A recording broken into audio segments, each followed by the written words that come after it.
Con su permiso, presidente, a la mesa directiva, honorable asamblea. El día de hoy quiero tocar un tema, proponerles una modificación que tiene que ver con un proceso que estamos viviendo y que el día de mañana vamos a concluir aquí en la Cámara de los Senadores.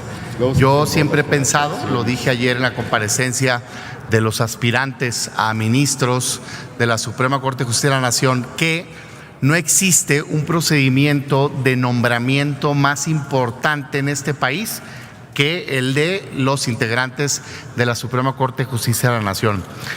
Lo digo así porque es el órgano titular del Poder Judicial, uno de los 3 poderes de la nación, y los otros 2 poderes se eligen directamente por el voto de los ciudadanos, el Poder Ejecutivo y los diputados y los senadores. Por lo tanto, la elección de quién es ministro o ministra de la Corte es el nombramiento más importante que existe en nuestro país. Sí, pero el tema central que querías... Es evidente, a la luz de este proceso y de la terna recibida por el presidente actual, que el procedimiento para nombrar a los ministros de la Suprema Corte de Justicia no garantiza la objetividad e independencia del mismo.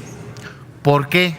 Porque nuestro artículo 95 establece los requisitos, por una parte, que tienen que cumplir los ministros de la Suprema Corte de Justicia de la Nación, y por otro lado el 96 establece cómo se van a nombrar. ¿Cómo se nombran? Propone una terna el titular de uno de los 3 poderes y elige a la persona el otro poder o una parte del otro poder, que es el poder legislativo con la Cámara de los Senadores. El problema es que la única manera de llegar a ser propuesto para integrar el máximo órgano del Poder Judicial es que el titular del Poder Ejecutivo, es decir, el presidente de la República, te proponga. Y la decisión del titular del presidente de la República para hacer la propuesta no tiene ningún límite más que el de los requisitos mínimos legales que establece el 95 constitucional, que muchas personas los cumplen y que no necesariamente quien lo cumpla resulta ser idóneo para el cargo de ministro o ministra del Poder Judicial. Pasa lo mismo a nivel local, por cierto. ¿Qué vemos particularmente a nivel local? Una dependencia o subordinación de los poderes judiciales en muchos casos hacia el Poder Ejecutivo. Es muchísimo más visible a nivel local que a nivel federal. Los poderes judiciales no son independientes y en muchos de los casos obedecen a cuotas o afinidades políticas del gobernante en turno. Lo mismo pasa a nivel nacional. No es exclusivo de este presidente de la República, pero hoy con la terna que envió el actual, quedó muy evidente que el proceso está superado, viciado y que no garantiza los términos de idoneidad. Miren nada más, la propuesta que se recibió, 2 de ellas, con el respeto a la capacidad profesional intelectual que tienen los 3 integrantes de la misma, 2 de ellas tienen militancia partidista. Y por más que la defensa sea que la Constitución no establece como requisito que no pueda ser militante partidista, lo que se debe de buscar es que sea el perfil adecuado, idóneo, ideal, para que cuando llegue ahí tome determinaciones de manera objetiva e independiente, porque la Suprema Corte de Justicia de la Nación es el órgano de control constitucional en este país, es el órgano que decide si un actuar es constitucional o no, incluyendo el actuar del Poder Ejecutivo. En esta corta etapa de transición y de los días que lleva el presidente de la República, queda más que claro que va a haber muchos casos que van a acabar en la Suprema Corte de Justicia de la Nación para que determine si es constitucional o no las propuestas. Les pongo ejemplos. La reforma que se hizo en materia de superdelegados va a acabar ahí.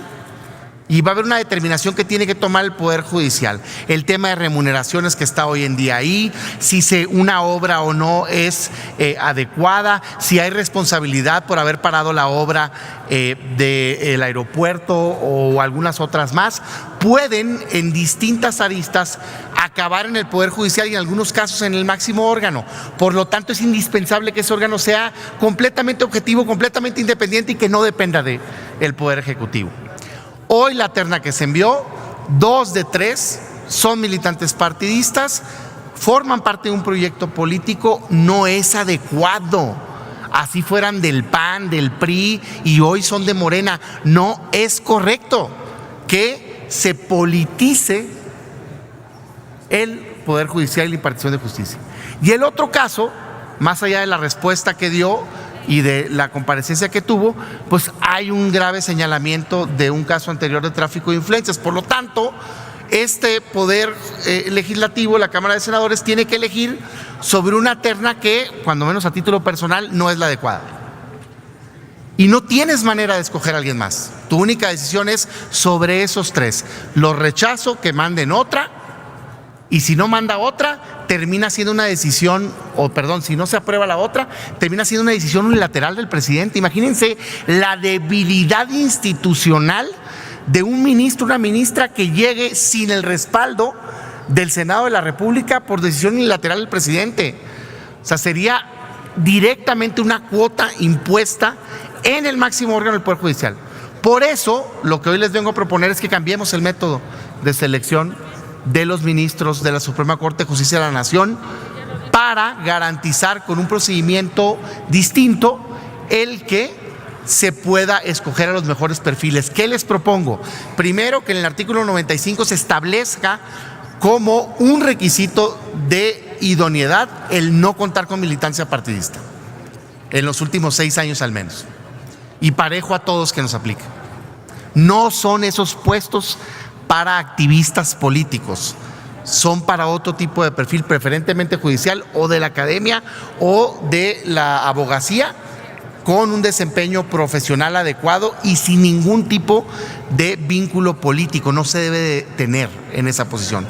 Y segundo, les propongo que el proceso sea directo, con convocatoria pública que emita el Senado de la República, abierta para que cualquier persona que cumpla con el perfil y que se considere adecuado para ese cargo se pueda inscribir, y que previo examen de oposición que lleve a cabo el Senado con el auxilio del Consejo de la Judicatura en materia técnica, podamos tener una evaluación real de la capacidad de cada perfil, y entonces sí se emite un dictamen de esa convocatoria pública, de ese resultado de análisis de perfil de examen de oposición, de idoneidad, y se proponga al Pleno del Senado a los 3 mejores perfiles de todo un proceso público que se haya hecho, y entonces escojamos quién es el ministro o la ministra de la Suprema Corte de Justicia de la Nación. Con esta reforma podemos garantizar que el tercero de los poderes sea verdaderamente objetivo, independiente, y que los perfiles que lleguen ahí sean los más capaces de todo el país. Es evidente que esta reforma ya no va a alcanzar a entrar para este proceso que tenemos, pero sí puede ser una reforma que, si la aprobamos, entre en vigor y regule los próximos nombramientos que se van a tener en la Suprema Corte de Justicia de la Nación. Por su atención, muchas gracias.